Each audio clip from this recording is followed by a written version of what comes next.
Now, you may be thinking of Spain as being a very ethnically homogeneous country full of mostly just Spanish people.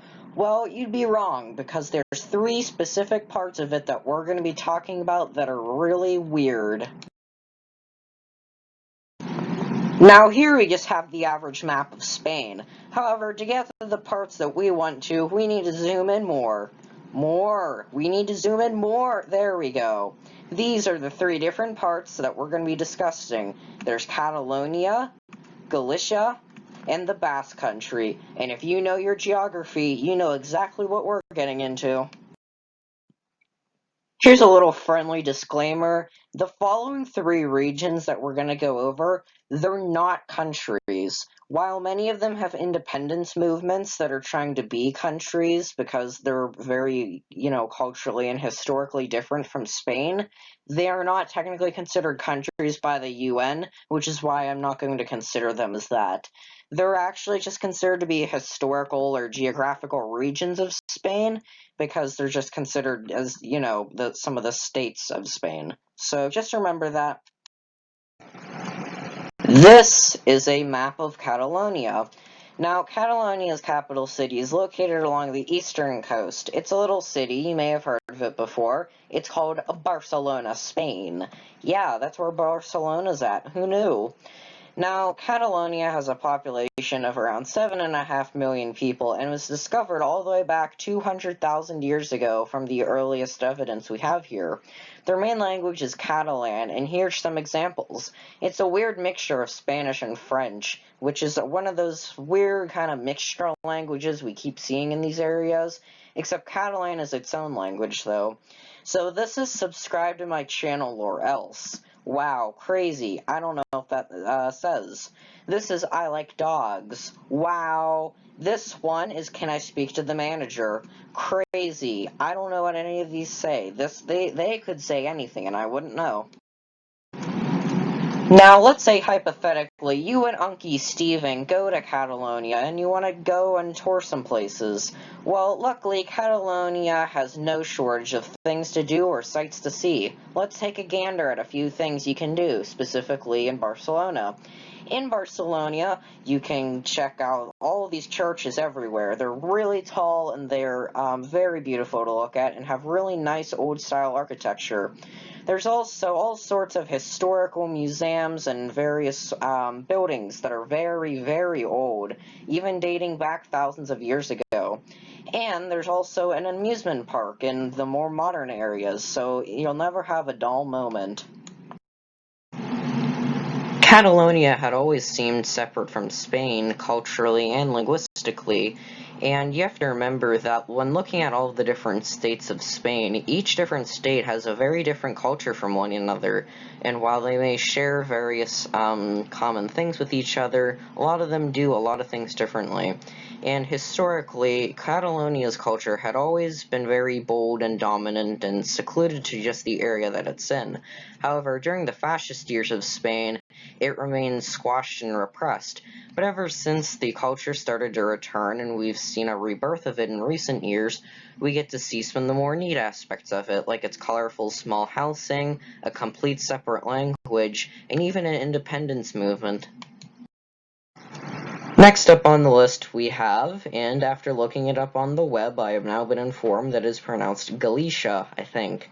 It looks like this, and its capital is located right here, and it's called Santiago de Compostela, I would hope. It has a population of 2.7 million and was discovered something thousand years ago. I couldn't find an exact answer, but the Iberian Peninsula had been inhabited for hundreds of thousands of years by Neanderthals, so that could be a good guess, but I wouldn't take my advice on that because that is a pure guesstimate.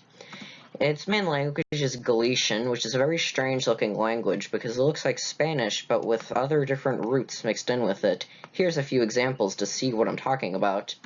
I don't speak Galician is this, and words are in this sentence. It's this. And finally, how now, brown cow, is that. I'm not going to try my hand at these because inevitably I will mess them up, and I would not want to do that. Now, let's say you get a bit adventurous and you do go to Santiago de Compostela. God, I'm sure I screwed that up. What are you going to do there? Luckily, like most of Europe, the city is packed with things to do. First of all, there's lots of various different beautifully architecture designed churches. Not only that, but there's also lots of modern areas like art museums and different galleries and whatnot. And the biggest thing is a big popular thing to do is go to the various different regional markets that a lot of people go to in their community to get stuff in. It's a nice little farmer's market type experience, but hopefully you're not too big a fan of not being around crowds because this place is very crowded sometimes for obvious reasons. But why is Galicia different? Well, it's for two main reasons. One, they speak a different language other than Spanish, and two, they're Celtic. Yep, that's right, just like Scotland. Now, obviously, you're not going to see people here walking around wearing kilts and playing the bagpipes, wearing tam o' shanters and gobbling down on some haggis, but you will see people do things in their culture and traditions that seem very Irish-inspired. Now on to the third and final one, and also my favorite, the Basque Country. It looks like this, and its capital is right here, and it's called Vitoria-Gasteiz, I think. This white blob here, by the way, is just a detached part of Spain that's within the Basque Country. Also, because it says country in the name, remember that the Basque Country is not actually its own country, but rather just a term for the general region of it. The population of it is 2.1 million people and has been inhabited since at least 150,000 years ago. The two main languages of it are Basque and Spanish, but we're just going to be focusing on Basque. Only a third of the population can actually speak Basque decently, though, which is really a shame. Let's talk about Basque for a second. Basque is one of the most incredible languages because it's extremely old and extremely difficult. In fact, it's so old that it's older than all other languages in Europe, and it is one of the oldest in the world. In fact, it's so old, there's a few words in Basque that actually reflect Neanderthal vocabulary, like for the word for stone, which got famous. Now, the thing with this is that Basque, because it's so old, is completely unrelated to all the other languages in the world, which is why it's so hard to get details on it.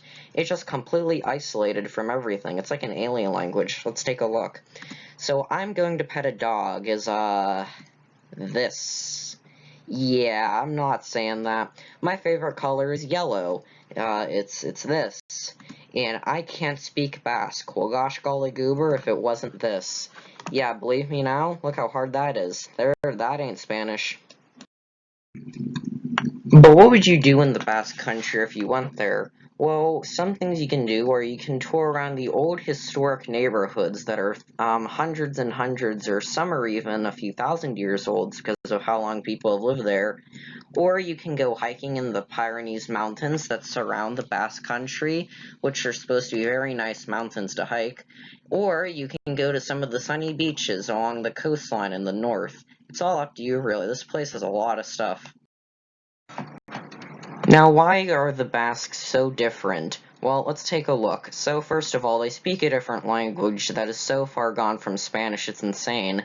And secondly, the Basque Country during the fascist years of Spain, just like Catalonia, both their culture and language were extremely suppressed to the point where it started damaging its actual existence.